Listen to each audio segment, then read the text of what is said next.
다 같이 한 목소리로 읽겠습니다. 주의 교훈으로 나를 인도하시고 후에는 영광으로 나를 영접하시리니. 아멘.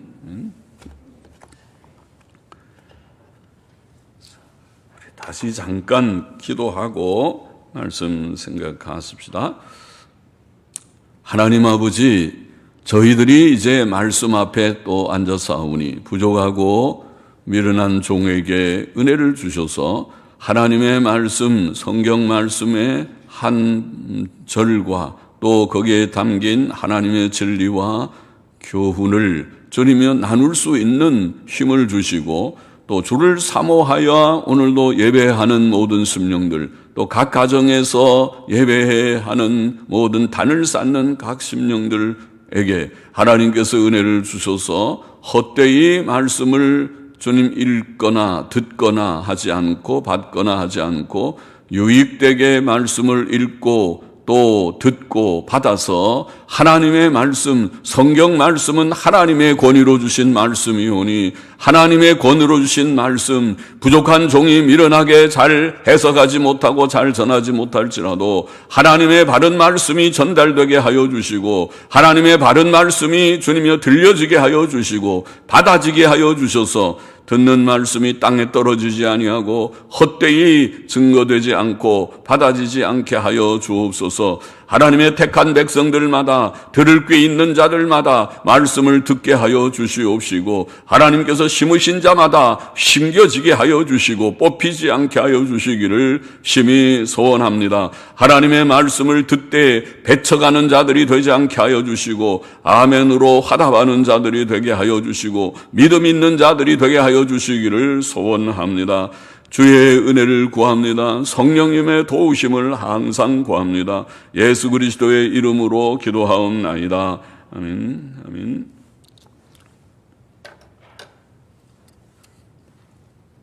자, 오늘은 시편 73편 24절 한 절 말씀에 담긴 교훈을 좀 생각해 보십시다. 연초에 올해 처음 우리가 송구영신 예배를 드리지 못하고 연말 마지막 주일을 이렇게 비대면 예배가 주가 돼서 소수의 사람들이 모여서 예배드리고 가정에서 예배드리는 방식으로 예배드렸고 연초도 역시 그러한 어려운 시대를 당하였지만은 그러나 우리가 오늘 이 말씀 좀 생각해 보십시다. 시편 73편 24절 본문은 하나님을 경외하는 성도들, 구약 성도들의 현세와 내세의 삶을 요약한 말씀이라고 보이는데 오늘날 예수 그리스도를 믿는 신약 성도들의 삶도 동일하다고 말할 수 있습니다. 주의 교훈으로 나를 인도하시고 후에는 영광으로 나를 영접하시니 성도들의 현세와 내세, 오늘 제목 그랬는데 현세 곧 현재의 삶이죠. 현세는 현재의 삶, 내세는 미래의 삶. 성도들의 현세 곧 현재의 삶은 주의 교훈으로 나를 인도하시고 오늘 본문 24절 한 절의 전반부의 말씀이 그 삶을 요약한다고 볼 수 있습니다. 주의 교훈으로 나를 인도하신다는 말씀으로 현세의 성도의 현세의 삶이 요약됩니다. 현세는 우리가 사는 이 세상의 현실은 나그네와 같은 삶이라고 나그네의 삶이라고 표현됩니다. 역대상 29장에 보면 다윗은 주 앞에서는 우리 열조와 다름이 없이 나그네와 우거한 자라. 나그네 우거한 자 비슷한 말이죠. 나그네는 왔다가 자기 집으로 갈 자지요. 거기서 살지 않는 자가 나그네입니다. 우거하는 자도 임시로 좀 사는 자지 영속적으로 살지 않는 자입니다. 우리가 나그네와 우거한 자라. 세상에 있는 날이 그림자 같아서 머무름이 없나이다. 우리의 세상 생활, 이 현세의 생활을 표현하는 것이죠. 그림자는 우리가 계속 지나가죠. 하루에 동에서 해가 떠서 서해질 때까지 그림자가 이동하다가 그 다음에 해가 져버리면 그림자가 없어져 버리는 것이 그림자지요. 그처럼 우리 세상의 삶이 있는 것 같고, 어린 시절이 있고 젊은 시절이 있고 또 청장년 시절이 있고 그리고 또 노년기가 있고, 그러다가 어느 날 그림자가 없어지듯이 그분 죽었다, 돌아가셨다, 소천하셨다, 그렇게 되는 그런 삶이다.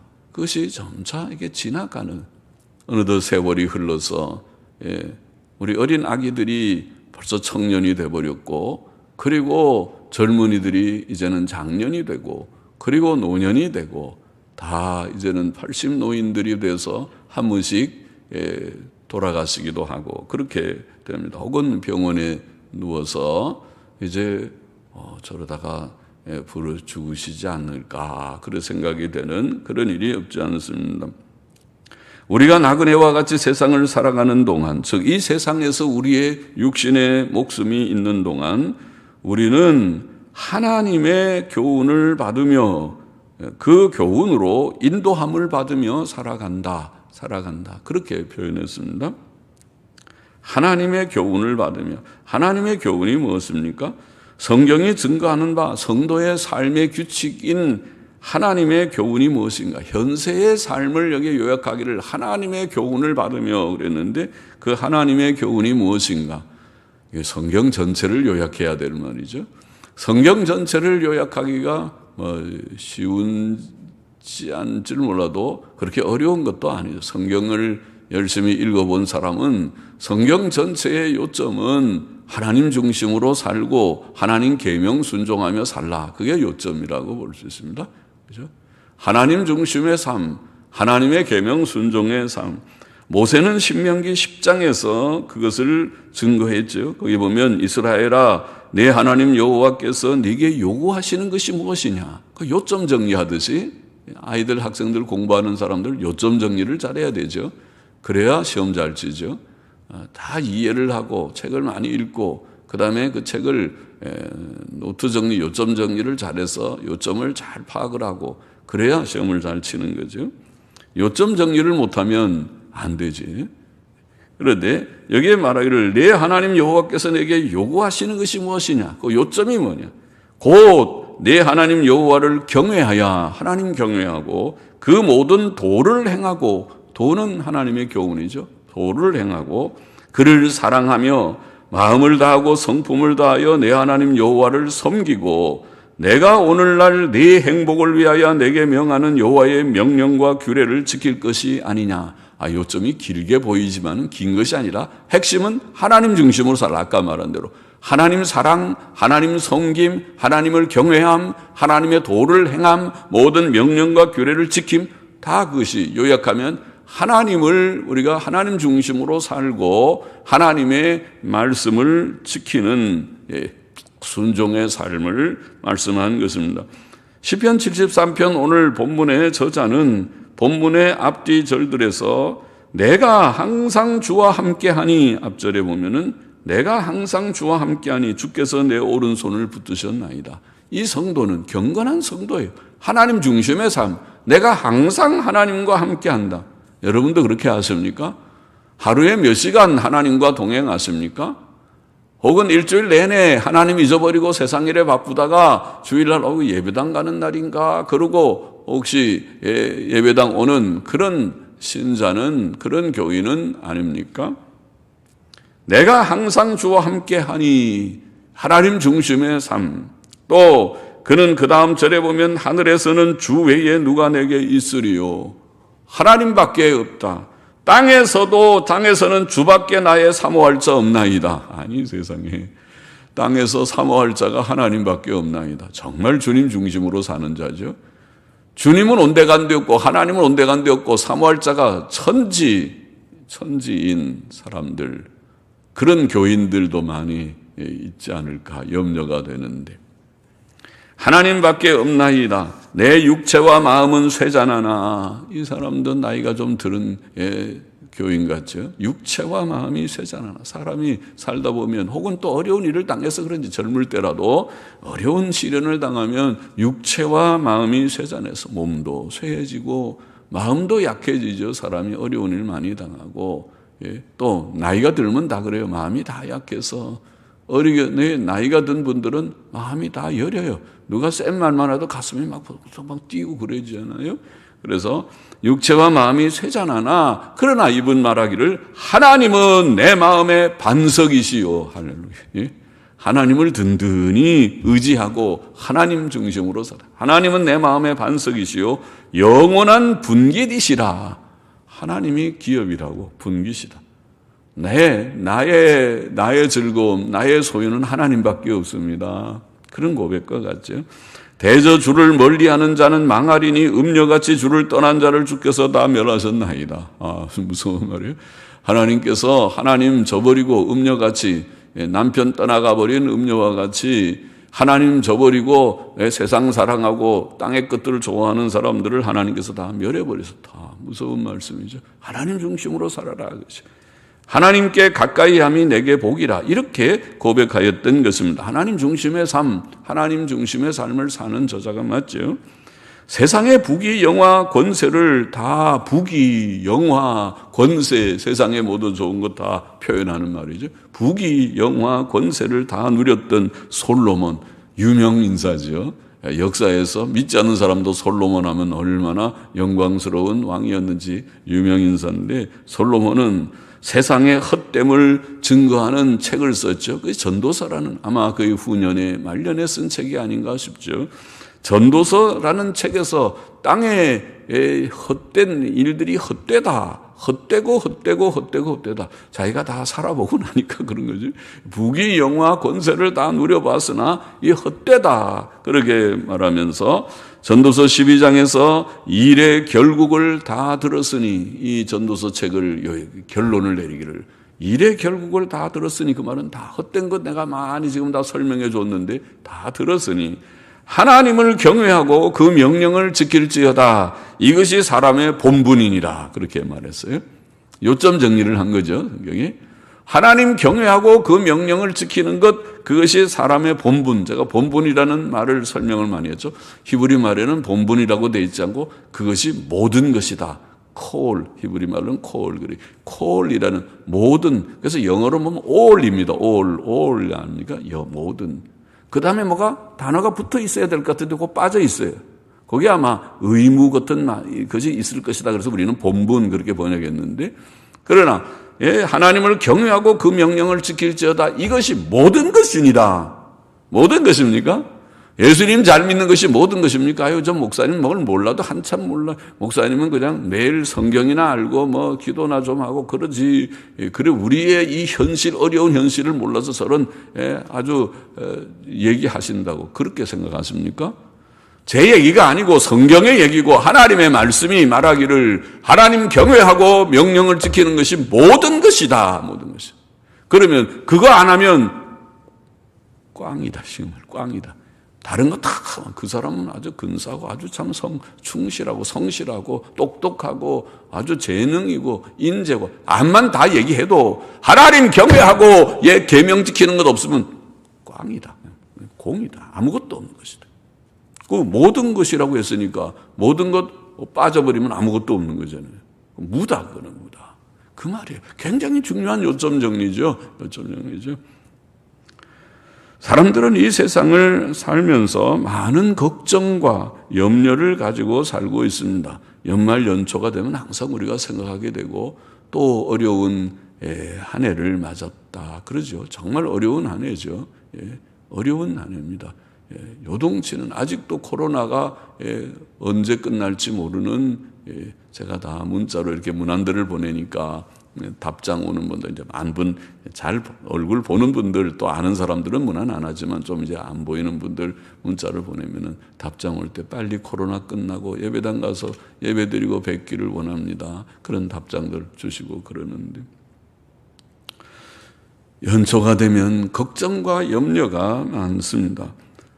세상 사람들만 걱정과 염려가 많은 것이 아니고 성도들도 때때로 믿음이 부족해서 제가 감히 말합니다. 믿음이 부족해서 믿음이 충만하면 걱정 염려하지 말아야 된다. 제가 그 얘기를 하려고 하니까 걱정 염려하는 사람들은 믿음이 부족해서 비슷한 염려를 가지고 살고 있습니다.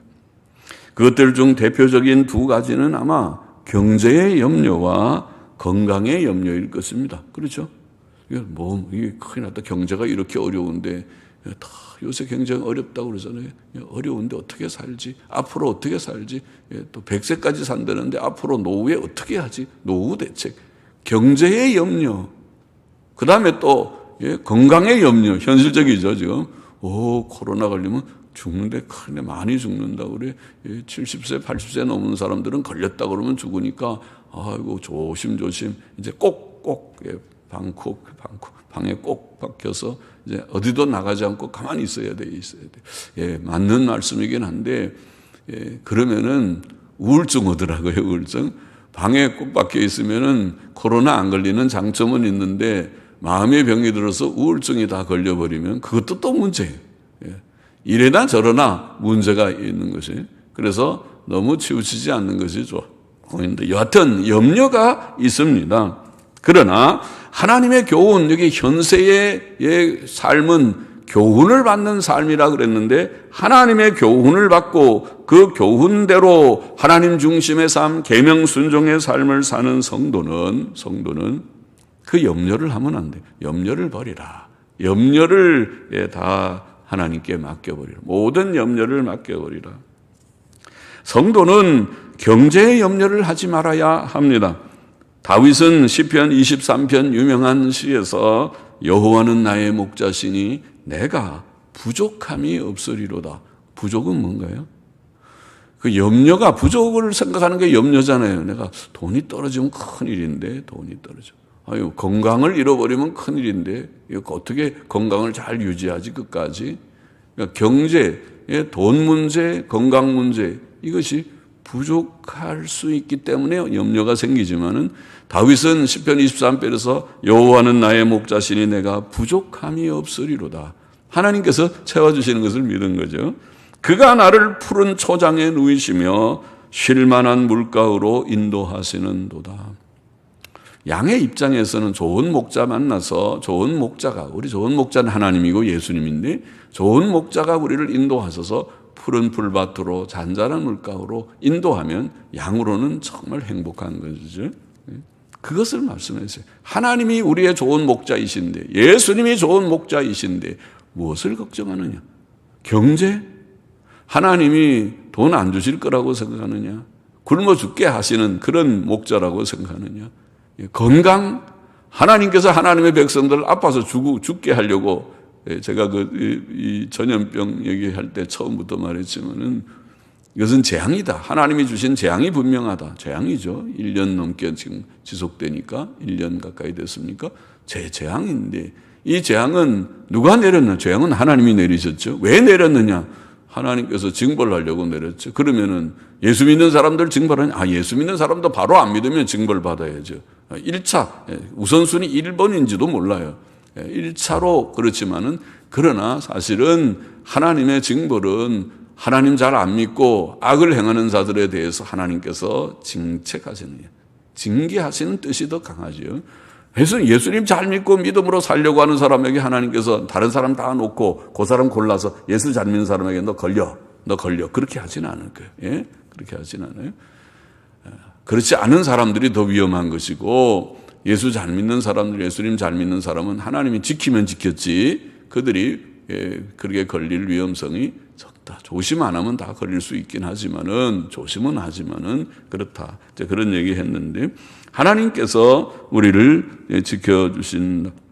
또 다윗은 시편 37편에서 내가 어려서부터 늙기까지, 다윗이 아마 늙음맞게 쓴 모양이죠. 내가 어려서부터 늙기까지 의인이 버림을 당하거나 그 자손이 걸식함을 보지 못하였도다. 할렐루야죠. 저 집 자녀들은 왜 저렇게 복을 받나 싶더니 그 부모님들이 새벽 기도하고 열심히 말씀과 기도로 살고 충성하고 모범된 신앙생활 잘하더니 저 자손들이 복을 받는구만. 그렇다는 거예요. 그렇게 봤다. 의인 자신이나 의인의 자녀들이 걸식함을 구걸해서 먹을 것이 없어서 저 집 다 망했대. 폭삭 망했대. 그렇게 되는 법이 없다. 그것이. 다윗이 지금 고백하기를 그런가요?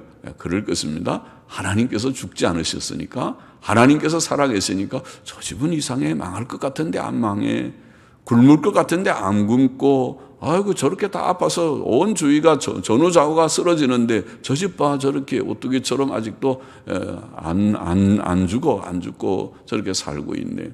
그렇게 될 것을 믿습니다. 마태복음 6장에 보면 주께서는 그러므로 염려하여 이르기를 무엇을 먹을까, 무엇을 마실까, 무엇을 입을까 하지 말라. 그러니까 소위 말하는 의식, 주는 빠져 있지만 주까지도 넣어야 되겠죠. 이 추운 겨울에 길거리에서 노숙하라, 그렇게 하나님이 하지는 않으실 것이니까. 내가 대궐 같은 집은 없어도 머리 둘 곳은 있을 것이다. 하나님께서 또 그 정도면 되죠. 그 정도면 되지요. 이는 다 이방인들이 구하는 것이라. 하늘에 계신 너희 아버지께서 이 모든 것이 너희에게 있어야 할 줄을 아시느니라. 너희는 먼저 하나님의 나라와 그 의를 구하라. 그리하면 이 모든 것을 너희에게 더하시리라. 이렇게 말씀하셨죠. 염려하지 말라. 무엇을? 의식주의 문제를. 그것을 다른 말로 하면 경제 문제를. 건강도 그렇지만 경제 문제를. 내가 열심히 게으르지 않게, 그저 남에게 공짜로 뭘 받아 먹으려고 하지 말고, 나라에서 자꾸 공짜로 주는 거 좋아하지 말아요. 예. 그게 사회주의로 가는 거예요. 그렇게 되면 다 같이 망하는 거예요. 사회주의 나라치고 다 같이 망하지 않은 나라가 없는 거예요. 예. 돈이라는 건 제한돼 있지. 무슨 어디서 세금이 그냥 막 쌓여서 있습니까? 기업이 죽으면 세금도 죽어요. 예. 법인세 안 나오고 소득세 매길 것이 없이, 소득이 없는데 세금이 어디서 나오나요? 모든 게 돌아가야 세금이 나오는 거예요. 그동안에는 왜 모든 것이 잘 활성화돼서 했기 때문에 세금이 많아가지고 지금 세금 흥청망청 쓰지만은, 이렇게 흥청망청 쓰면 지금도 엄청나게 빚이 졌지만은 나라가 망하는 길로 가는 거예요. 그러니까 누가 공짜로 주는 거 좋아하지 말아요. 노인들도, 죄송해요, 연세 드신 분들도 공짜로 누가 준다, 젊은이들도 공짜로 준다, 그거 좋아하지 말아요. 그게 좋아할 것이 아니라 지금 우리나라가 이러다가 망하지. 걱정이다, 이렇게 하다가 다 망한다. 알뜰살뜰하게 삶을 살아야 빚을 안 지는 것이지, 쓸데없는데 돈이 펑펑 쏟아지고 새 나가듯이 나가면 그거는 집안 망치는 거죠. 그럼 빚집니다. 얼마 되면 저 집 몇 천만 원 빚졌대, 그렇게 될 것입니다. 예? 나라가 그렇게 되면 나중에 망해가지고 나라가 부도가 돼버리는 것입니다. 나라도 부도가 되잖아요. 예. 그렇게 돼. IMF를 우리가 경험했잖아요. IMF가 바로 그것이죠. 부도가 나가지고 IMF라는 세계 단체가 우리나라를 지금 금융 지원을 해준 것이 IMF 아닙니까? 그것이 IMF라는 단체가 우리를 지금 돈 지원해 가지고 겨우 우리가 회생해 된 것이 우리나라입니다. 정신을 차려야 됩니다. 그것이. 성도들은 경제 염려하지 말아야 된다. 성경이 그렇게 말했어요. 왜? 하나님이 목자 되시고 다 하나님께서 아시고 공급하여 주실 것이니까. 또 성도들은 건강에 염려도 하지 말아야 된다. 그렇게 성경이 말합니다. 다윗은 시편 23편에서 뭐라고 말했습니까? 내가 사망의 음침한 골짜기로 다닐지라도 해를 두려워하지 않을 것은 주께서 나와 함께 하심이라. 주의 지팡이와 막대기가 나를 안위하시나이다. 그렇게 말했어요. 사망의 음침한 골짜기가 이 세상을 보여난 거죠. 세상에는 병도 많고, 오늘날처럼 이 지금 코로나 전염병, 쬐끄만 눈에도 보이지 않는 바이러스, 이 병 요거 하나뿐입니까? 그동안에도 인류는 많은 유행병들이 지나갔고, 또 이 병만 끝나면 그 다음엔 다 끝났습니까? 아니요, 앞으로도 또 올 것입니다. 여기에 지금 이 설치해 놓은 이 아크릴판 이렇게 하는 게 좋다고 해서 우리도 설치했지만은, 아크릴판 이제 전염병 끝나면 치우게 돼 있는데, 그 다음에 또 전염병 또 오면 또 아마 여기 설치 또 해야 될지 모르는 그런 일이 있습니다. 그러나 이것은 사망의 음침한 골짜기 같은 질병과 위험과 죽음, 결국은 죽음의 문제는 육신의 죽음의 문제죠. 건강의 문제는 아까 경제도 죽음의 문제긴 하지만 굶어 죽든지 아니면 여기 병들어 죽든지 맞아 죽든지 그래 죽는 죽음의 골짜기 같지만은 하나님께서 그를 지켜주시는 것을 믿었다는 것입니다. 이것이 성경의 진리입니다. 하나님이 우리를 지키셔서 주의 지팡이와 막대기가 나를 안위하시나이다. 주님이 지팡이로 딱 나쁜 원수들이 오면 딱 막대기로 때려서 안 돼, 거기 가지 마, 그렇게 하듯이 질병이 올라오고 그러면은 질병을 물리쳐서 이 조그만 바이러스가 까불고 있어, 가! 그리고 하나님께서 딱 쫓아내버리시면은 바이러스가 우리한테 올라오고 그러다가도 주섬주섬하고 겁내서 도망가게 해. 하나님께서 하실 수 있습니까? 하나님께서 바이러스 못 잡습니까? 하실 수 있죠. 하나님께서 하실 것이다. 그러니 하나님을 믿는 자는 그것의 건강의 안전을 우리가 생각하게 됩니다. 출애굽기 15장에 보면 하나님께서는 이스라엘 백성에게 말씀하시기를 너희가 너희 하나님 나 여호와의 말을 청종하고 나의 보기에 의를 행하며 내 계명에 귀를 기울이며 내 모든 규례를 지키면, 아까 말한 대로, 아까 요약한 대로 하나님 중심으로 살고 계명 순종하면 그 말 아니에요? 그 말씀이죠. 그렇게 하면 내가 애굽 사람에게 내린 모든 질병의 하나도, 하나님께서 애굽 사람들에게 많은 종류의 질병을, 바이러스 19, 코로나 바이러스 19라고 하는 코비드라고 그러는 코로나 바이러스 디지즈라는 코로나 바이러스 질병이라는 이 병뿐만 아니라 모든 종류의 질병을 하나도 너희에게 내리지 아니하리니 나는 너희를 치유하는 여호와임이니라. 하나님께서는 치료자다. 참된 의사다. 참된 질병본부장이시다. 하나님께서 참된 백신 제조 이상의 하나님이시다. 백신은 한 번 맞아갖고 그게 다 완전한지 어떤지 모르지만, 그래서 어떤 나라들은 백신을 모든 인구 몇 배 되게 지금 다 확보했다고 그러지만은, 그렇죠. 백신도 한 번 맞아서 계속 가는 게 아니라 1년 가든지 몇 개월 가든지 하겠지. 그러니까 그런 불완전한 백신이 아니고 하나님께서는 완전한 치료자이시다. 그런 말씀이죠. 어떻게 하면? 말씀 순종의 삶을 살면.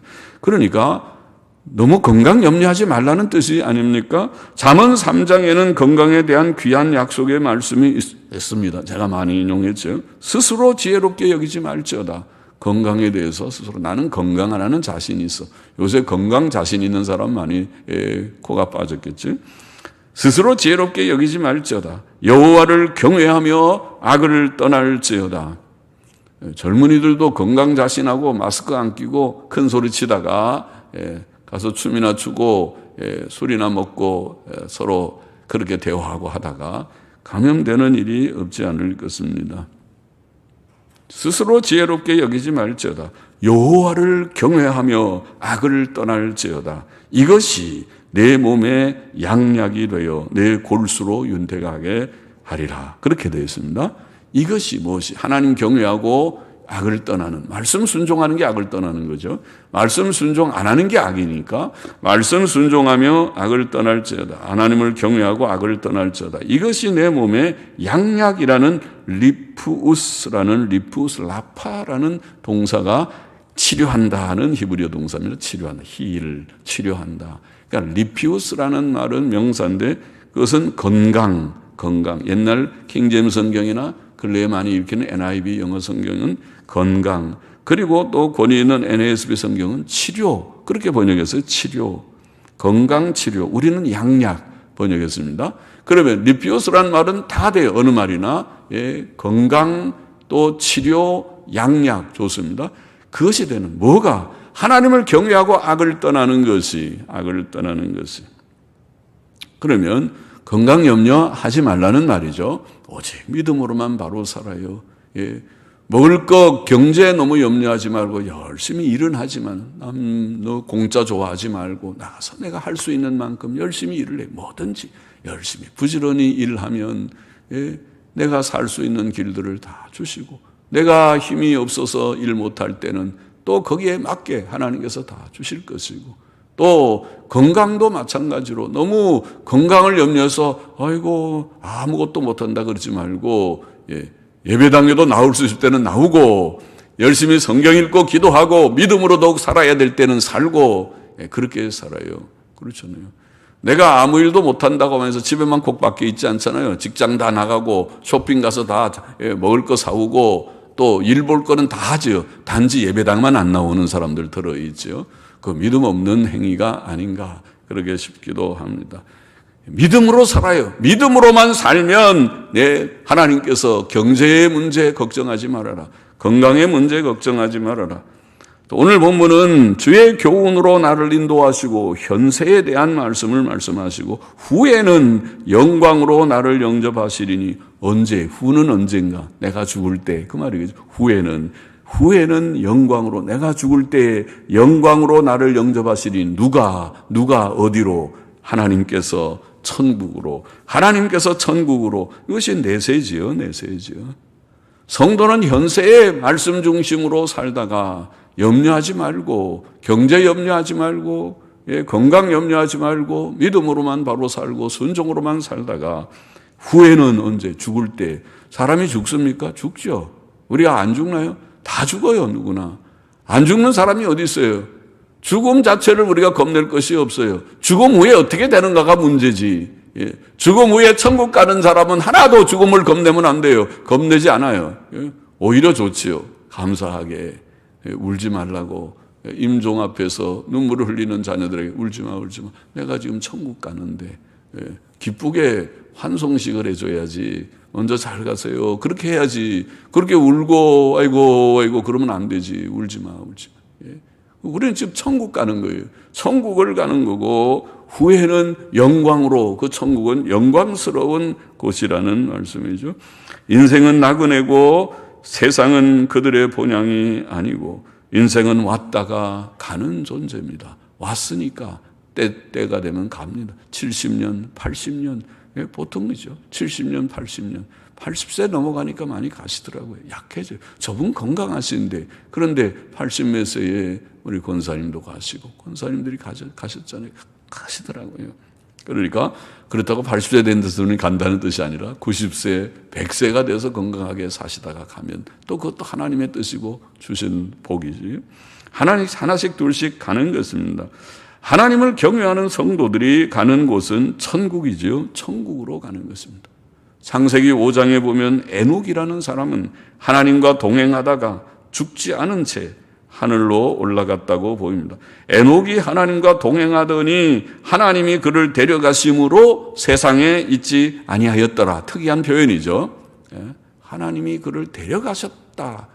그냥 죽었다고, 다른 사람은 다 죽었다 그러는데 5장에 많이 죽었다 그러는데 에녹은 하나님이 데려가심으로 세상에 있지 아니하였더라.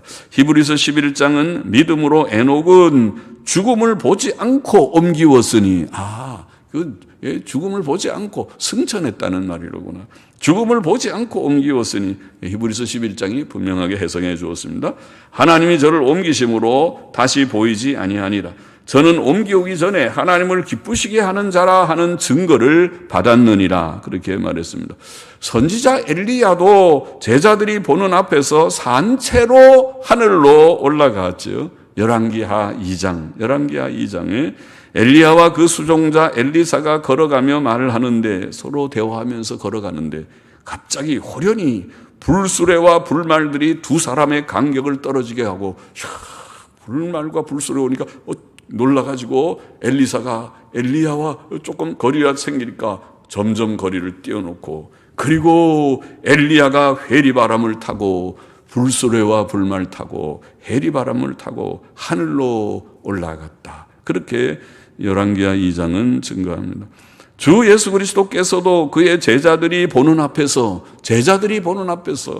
하늘로 올라가셨습니다. 사도행전 1장은 이 말씀을 마치시고 저희 보는 데서 올리워 가시니 구름이 저를 가리워 보이지 않게 하더라. 그날 구름도 좀 있었습니다. 그래서 구름이 가리워 보이지 않게 하늘로 올라갔습니다. 하늘로 올라가셨습니다.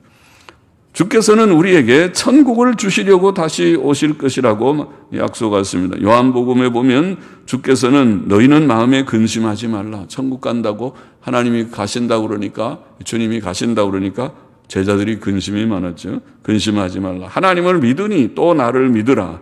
내 아버지 집에 거할 곳이 많도다. 그렇지 않으면 너희에게 일렀으리라. 내가 너희를 위하여 처소를 예비하러 가노니 가서 너희를 위하여 처소를 예비하면 내가 다시 와서 너희를 내게로 영접하여 나 있는 곳에 너희도 있게 하리라.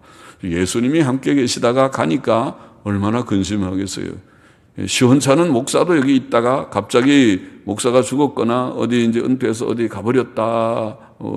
그러면은 괜히 허전해가지고, 이제는 아무것도 없네. 그럴지 모르지만은 아무도 없기는, 하나님께서, 예수님께서 계시다가, 가셔도, 그들이 근심하지 말라. 왜냐하면 성령님이 우리 가운데 계셔서, 지도하심으로, 많은 사람들이 이제는 다 힘을 얻고 더 주의 사역을 많이 하는 일꾼도 많고 역사가 더 힘있게 일어나는데 걱정하지 말아야 되는 것처럼, 걱정하지 말아야 되겠죠. 목사가 없다고 그래도 걱정하지 마십시오.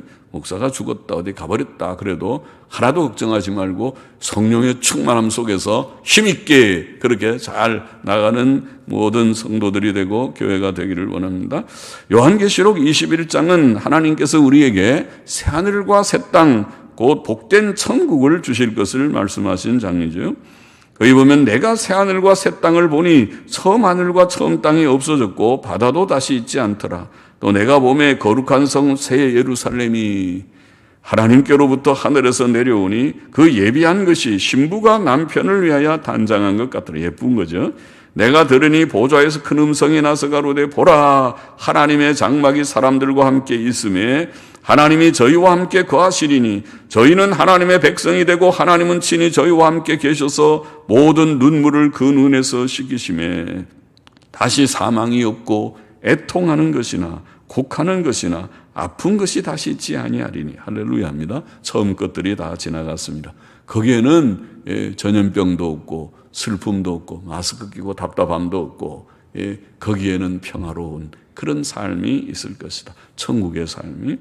그러므로 성도들은 이 세상에 살고 있지만은 눈에 보이는 이 세상에 소망을 두지 말아야 되고 소망을 두지 않습니다. 소망을 두지 마십시오. 이 세상은 나그네 길에 지나가는 것입니다. 좋은 집 있다고 좋아하지 말고 너무 좋아하지 말고 아유 그냥 감사하다 그 정도 더 이상 가지 말고 그 정도. 좋은 옷이 있어도 아유 참 이렇게 참 이 좋은 옷 내가 입어도 되나 감사하다 그 정도. 너무 그것에 가치를 두고 자랑하고 높으면 하나님께서 너는 세상에서 살아라 그냥 천국 오지 말고 여기서 천년만년 살거라 그렇게 하시면 큰일이니까. 하나님 아니요 내가 여기 다 놓고 갑니다. 이거 내가 조금 그저 감사하게 내가 쓰는 거고 이거 내가 좋아하지 않습니다. 나는 천국 좋아합니다. 부활을 좋아할 것입니다. 사도 바울은 고린도 후서에서 말하기를 그러므로 우리가 낙심하지 아니하노니 세상에는 어려운 일이 많아도 낙심하지 아니하노니 겉사람은 후패하나 우리의 육신은 점점 쇠잔해지죠. 약해지더라고요. 젊을 때하고 다르죠. 60대가 다르고 70대가 다르고 80대가 다르시죠. 90을 바라보면 이제 다르. 그런데도 아직도 이렇게 몸이 관절이 아프시다 한 지 원래 10년이 넘는데 아프시다 하면서도 그래도 예배당에 나오시는 아직까지는 기적이죠. 어느 날 더 이상 못 걷겠습니다 할 때가 올지 몰라도 하나님께 다 맡기고 낙심하지 아니하노니 겉사람은 후패하나 우리의 속은 날로 새롭도다. 할렐루야. 우리의 속이 우리의 심령이 우리의 영혼이 날로 새롭도다. 우리의 잠시 받는 환난에 경한 것이 지극히 크고 영원한 영광에 중한 것을 우리에게 이루게 함이니 우리의 돌아보는 것은 보이는 것이 아니요. 보십시오. 우리가 좀 보면 주위에 보면은 여기 다 오르간 보고 피아노 보이고 오르가니스트, 피아니스트 다 우리 장로님 다 권사님 연로하신 권사님 몇 분 다 소수지만은 오늘 이렇게 소수고 또 우리 가정에서 다 여러분 돌아보면 가족들 있고 하시겠지만은 이것은 우리는 이걸 돌아보며 사는 것이 보이는 것을 돌아보지 말고 우리의 돌아보는 것은 보이는 것이 아니요 보이지 않는 것이니 보이지 않는 것이 뭡니까? 하나님이고 천국이고 내세고 그것이 영생이고 부활이고 지금은 보이지 않습니다. 오직 말씀으로 우리가 알고 믿음으로 그것을 받아들입니다. 보이지 않는 것이니 보이는 것은 잠깐이요 눈에 보이는 것은 잠깐이다. 잠깐이라는 말은 내가 죽으면 그것이 끝나잖아요. 잠깐이요. 보이지 않는 것은 영원함이니라. 할렐루야. 만일 땅에 있는 우리의 장막집이 무너지면 이 장막집이 무너지면 죽는다는 말. 죽으면 하나님께서 지으신 집 곧 손으로 지은 것이 아니요 하늘에 있는 영원한 집이 우리에게 있는 줄 아나니. 할렐루야. 그러니까 그것이 부활이요 천국이다. 그것을 우리가 바라봐야 된다는 것입니다. 사도 베드로도 베드로후서에서 말하기를 주의 날이 밤에 도적같이 오리니 그날에는 하늘이 큰 소리로 떠나가고 원소들이 뜨거운 불에 풀어지고 마지막 심판을 말했죠. 땅과 그 중에 있는 모든 일이 불타버리리라. 이 모든 것이 이렇게 풀어지리니 너희가 어떠한 사람이 되어야 마땅하뇨? 거룩한 행실과 경건함으로 하나님의 날이 임하기를 바라보고 간절히 삼으라. 믿음 생활 바로 하라는 거죠. 그날에 하늘이 불에 타서 풀어지고 체질이 뜨거운 불에 녹아지려니와 우리는 그의 약속대로 의에 거하는 바 새 하늘과 새 땅을 바라보도다. 할렐루야입니다. 이제 세계의 역사가 어떻게 되는지 우리가 이미 요한계시록 강해하면서 종말에 대해서 많이 얘기를 했습니다. 세계는 앞으로 무서운 적그리스도 나라가 통치하는 때가 올 것이다. 그 적그리스도 나라가 무엇일까? 그것은 아마도 공산 정권일 것이다. 공산주의처럼 무서운 적그리스도 나라가 없죠. 적그리스도 나라가 올 것이다. 그럼 공산주의란 말은 바로 사회주의인데 지금 이 세계의 모든 되어가는 일을 보면 지금 미국도 계속 지금 미국의 공화당, 민주당 엎치락뒤치락 지금 아직 논쟁하고 있고 아직도 트럼프가 인정하지 않고 하고 있는 그 싸움의 배면을 이렇게 들여다보면은 그 속에는 결국 온 세계가 사회주의 혁명이라고 하는 공산주의자들의 그런 혁명의 흐름이 하나 있어요. 그 흐름이 있고 그 흐름을 타고 있는 것이 중국이에요. 중국과 러시아. 이번에도 중국이 시진핑이 그런 얘기했더라고요. 공산주의 혁명을 우리가 뭐라고 얘기했더군요. 그들은 공산주의자들입니다. 공산당 혁명을 그들은 포기하지 않는 자들. 러시아도 마찬가지입니다. 중국과 러시아를 중심으로 해서 이 중국과 러시아의 사회주의 사상, 공산주의 사상이 서방 세계 속에서는 은은하게 다 들어갔어요. 은은하게 들어간 것이 그들이 막 혁명을 하는 것이 아니라 이것이 노동자들, 노동운동 속에 들어가 있고 또 지식인들, 학교 교수들 속에 들어가 있어요. 서양도 마찬가지입니다. 그런 운동이 막스주의는 혁명적으로 막 하는 거였지만은 같은 막스의 사상을 이어받은 것이 그 서양 세계 미국 안에도 많습니다. 그것이 우리나라에도 들어와 있어요. 그 들어온 것이 우리나라의 지금 사회주의 사상은 다른 데 있잖아요. 전교조라고 하는 교육계 속에 들어가 있고 민노총이라는 이 노동자들 속에 들어가 있어요. 그러나 실제로 사회주의 운동을 하는 사람들은 노동자들이 아니더라고요. 그들은 엘리트들이에요. 아주 지식인들이에요. 지식인들이 그 운동을 합니다. 그래서 세계는 제가 어디 글을 썼지만은 지금 2년 전쟁을 하고 있다. 세계의 모든 복잡한 일들은 결국 둘 중에 하나예요. 하나는 사회주의 이념하고 하나는 지금 자유민주주의 이념하고 이 두 전쟁을 하고 있다. 그렇게 볼 수 있는 2년 전쟁 속에 있어요. 그래서 결국은 온 세계가 공산정권으로 결국은 이제 나가는 것이 아니냐. 그렇게 될 움직임이 좀 보이죠. 중국이 굉장히 지금 급부상하고 있습니다. 경제 강국이 되고 있어요. 중국하고 러시아가 손잡고 또 미국이 휘청거리는데 미국이 만일 사회주의로 엎어져 버리면은 민주당은 그 기조가 사회주의적인 기조가 그 속에 있습니다. 민주당원들 속에 일부는 완전히 노골적인 사회주의자죠. 이번에 대선 후보 중에서 한 사람이 사회주의를 아직 완전히 표방했던 사람들입니다. 그런 것이 있고, 그러니까 사회주의와 이런 지금 자유민주주의의 갈등이 사실 그 속에 있어 보입니다. 미국이 지금 이러다가 엎어져 버리면은 우리가 좋아할 것만이 아니라 금방은 우리에게 유익이 될 수도 있겠지만은 결국 온 세계적으로 보면 자유민주주의가 기울어지는 그런 일이 된다는 것을 우리가 볼 수 있어야 됩니다. 그래서 굉장히 어려운 그런 상황 속에 우리가 있지만은 그래서 어떻게 모든 일이 전개될지 우리는 잘 몰라도 그러나 우리는 그저 기도하는 것이죠. 저 공산주의가 득세하면 안 되는데 중국이 너무 득세하는 것은 바람직하지 않는데 자유민주주의가 튼튼히 서야 되는데 이런 생각을 가집니다.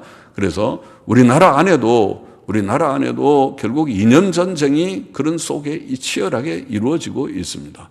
믿는 사람들은 정신을 바로 차려서 우리는 자유민주주의의 체제를 위해서 기도하고 이 나라가 바르게 가지 않으면 결국 나중에 신앙의 자유도 잃어버립니다. 우리나라 공산화되는 것은 아주 쉽습니다.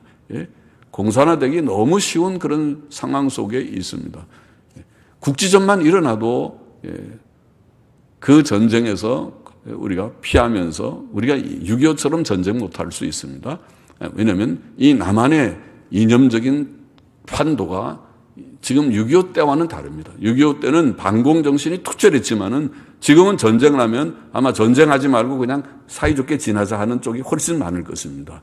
이만큼 이 나라가 이념적으로 혼란해 있으니까 우리나라가 공산화되는 것은 시간 문제일 것입니다. 이거를 막기 위해서는 믿는 사람들이 정신을 잘 차리는 수밖에 없습니다. 잘 차리면 이 나라가 그래도 끝까지 좀 유지가 되지만은 그렇지 않으면 우리나라도 쉽게 공산화될 수 있을 것입니다.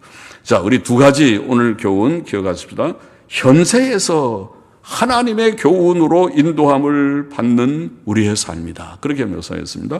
하나님의 교훈은 하나님 중심으로 살고 계명 순종하며 사는 삶인데 그 삶 속에는 걱정을 하나님께 맡기는 것도 들어있다. 제가 그렇게 얘기했어요. 너무 경제 걱정하지만은 한 해가 되기를 바랍니다.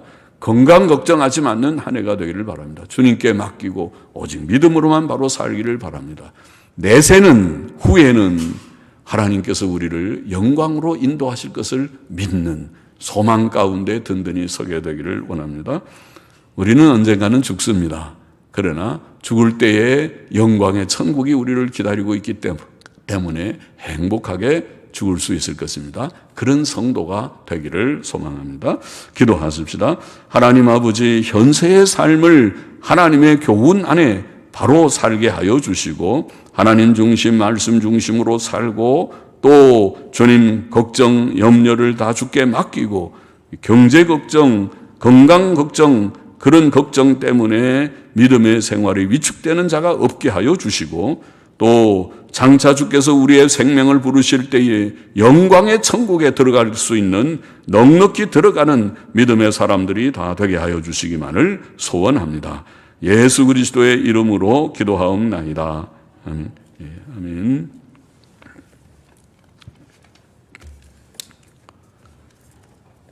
우리